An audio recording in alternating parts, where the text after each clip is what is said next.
Какви са изводите от проведеното от Сдружение Стендарт количествено проучване на културните процеси в Русе? Темата на разговора в следващите минути с социолога Ваня Георгиева. Благодаря ви, че приехте поканата ми и вие сте първият ни гост за тази година. Надявам се да сте добра орисница. Аз също. Честита нова година и благодаря за поканата. Сега в началото на разговора нека да дадем информация за самото проучване. Вие всъщност не за първи път правите изследване на културните процеси в Русе, но с какво това е по-различно от предишните? Точно така, Сдружение Стендарт полага усилия за увеличаване на емпиричното знание в услуга на публичните политики още от самото си създаване през 2020 година. Това е нашето трето проучване. Този път количествено, представително за населението на община Русе на възраст над 16 години. Проведено е сред 414 жители в тази възрастова група от 16 нагоре, чрез пряко лично интервю и онлайн анкети. Обхванате ли се по някаква форма и населените места край големия град, включително и кои квартали, ако има акценти в тях? Да, именно за това казвам представително, защото трябва да си даваме сметка, че резултатите, които виждаме, данните, които четем, са валидни за цялата ни генерална съвкупност община Русе, населението в тази възрастова група, включително и населените места извън Русе. Включили сме няколко села, в които са правени интервюта, също така в самия град Русе са обхванати множество квартали, както централни градски части, така и периферни квартали.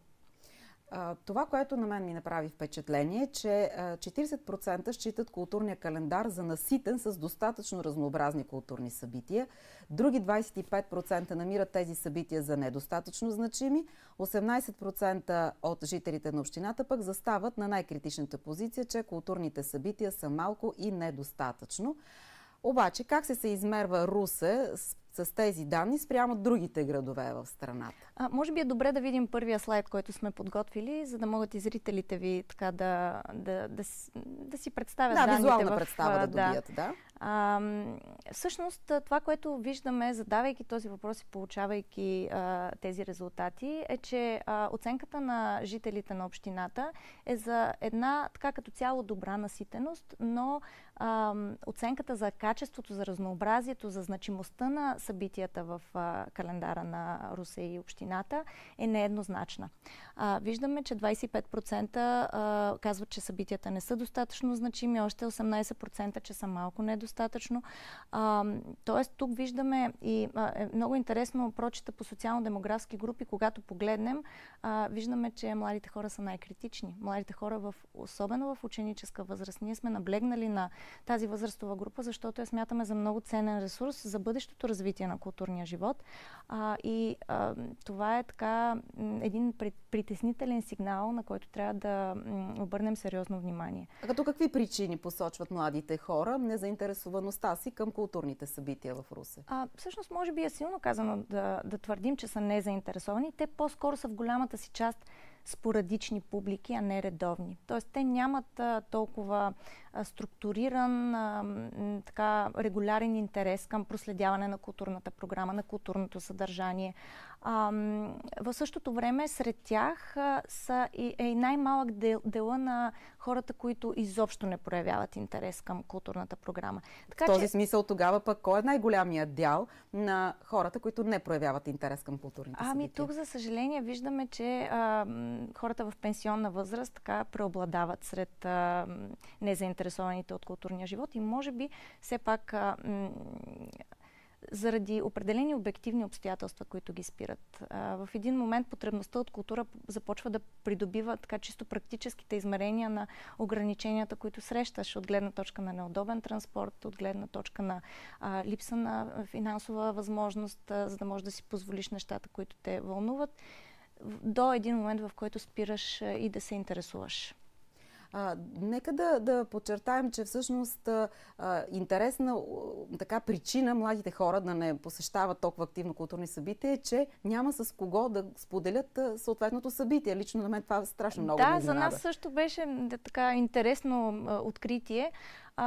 тъй като сред другите така, социално-демографски групи и възрастови групи резултатите показваха различни фактори. Примерно цена на билетите излиза като основен демотивиращ фактор на тяхното непосещаване на събития, които по принцип представляват интерес, докато при младите това е социалния фактор. Какво означава това? Това означава, че трябва да се работи върху създаване на общности на младите хора, което пък се случва чрез създаването на пространства. Това е нещо, което наблюдаваме от предишни наши изследвания. Така, младите хора са много силно критични към това, че няма пространства, където да се събират. Тези пространства биха позволили голям брой хора, които са с най-различни интереси, да се срещат помежду си и да създават общности по интереси. Не просто училищни общности, не просто общности на връстници, а нещо повече, нещо, което би така ги стимулирало да гледат отвъд ежедневните си потребности. Но в същото време в Русе не липсват пространства и едно такова неоползотворено пространство е Кея. Там има сцени изградени, но те остават пусти. По какъв начин вашето проучване може да бъде полезно на община Русе да преосмисли политиките си за провеждане на културни събития? В рамките на това изследване, всъщност и като част от това изследователско усилие, ние направихме една стратегия за устойчиво привличане на публики, в която, освен така обобщение и така есенцията на резултатите от изследването, сме предложили и конкретни мерки по какъв начин да започнем да увличаме, да привличаме хората в самия процес на управление. Ние предлагаме така наречения модел на споделено управление, което дава възможност за привличане на експертен потенциал от общността, защото знанието е разпъснато. В днешно време няма как да очакваме администрацията да съдържа, да е олицетворение на цялото налично и необходимо знание за структуриране на политическите процеси. Затова и този така модел на управление би донесъл много повече ползи, отколкото да създаде затруднения на общинската власт. Аргументирали сме го в стратегията и сме дали примери за това как може да се операционализира, т.е. да се приложи чрез модерни инструменти, като например... Може ли само колегите да пуснат четвъртия слайд? Това е, доколкото разбирам, пример от Германия. Те са от различни, примерите са от различни страни. Имаме това са така наречените платформи за ангажиране на общността, които, както предполага и името, са дигитални платформи, които дават възможност идеите на общинската администрация да бъдат представени пред хората и те да дадат своята оценка по най-различен начин. Виждаме и такива, които, ето, например, един пример от малък френски град, където общинската администрация решила да направи нова гора и представя идеята си с ясна визуализация къде да бъде тази гора.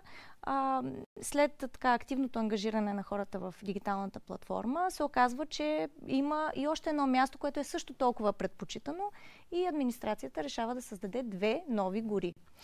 Какво по-хубаво от това да отчитаме потребностите и да действаме на хората и да действаме по такъв начин, че да ги удовлетворяваме в максимална степен. И всичко това е възможно.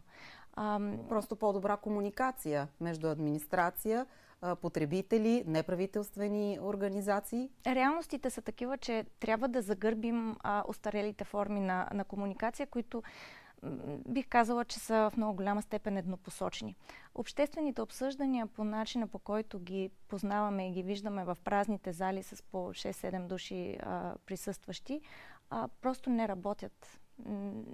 Те не носят легитимация на политическите решения. Да, в този смисъл тази стратегия, която сте изградили, е всъщност квинтесенцията на вашите досегашни проучвания, които сте направили. И вече представени ли са анализите и резултатите на община Русе? Да, това, което направихме веднага след като финализирахме и документите и анализите, беше да организираме едно публично обсъждане на 22 ноември, малко след местните избори. Поканихме представители на местната власт, на Общински съвет, на културните институти, на неправителствения сектор, изобщо всички заинтересовани страни. Така, щастливи сме, че имаше отговор от страна на общинската администрация, имаше техни представители, искаше ни се да има по-така сериозна ангажираност на Общинския съвет, но така или иначе тази идея беше представена и самото изследване, това, че е направено, беше представена и пред Общинския съвет в Комисията по култура. Надявам се да... Тъй като знам, че в момента се мисли и за създаване на стратегия за култура, каквато няма в общината от 2020 година, тъй като последната действала е с такъв период на действие всъщност до 2020 година. Мисли се за нова стратегия за култура. Надявам се тя да се случи в наистина широк диалог след създаване на платформа с участието на всички заинтересовани страни. И в тази връзка бих подчертала ролята на Обществения съвет по култура, който той функционира, но като че ли просто формално. Точно така. Той съществува като така формално изграден орган, но там също комуникацията е в голяма степен еднопосочна. Би било добре да има постоянно присъствие в него и в съседанията му на представители на Общински съвет, на Комисията по култура и така в диалог да се разговаря за проблемите, които пред които сме изправени. Да се обърне внимание на изводите, които вие правите в това проучване и ако трябва да откорим някои от най-важните, кои биха били те? За мен едни от основните изводи са свързани с привличането на младите хора. И то участието им не само в културния живот, а участието им в процесите на управление. Затова и сме стигнали до така този по-голям извод, нека да го наречем, споделено управление. Защото такъв тип инициативи, впрочем, са много популярни в западните общества, така наречените placemaking инициативи. Да променяш пространствата, така че те да са в обществена полза, така че те да са максимално близки до потребностите на хората. Това означава да включваш хората както в планирането, така и в осъществяването на тези промени.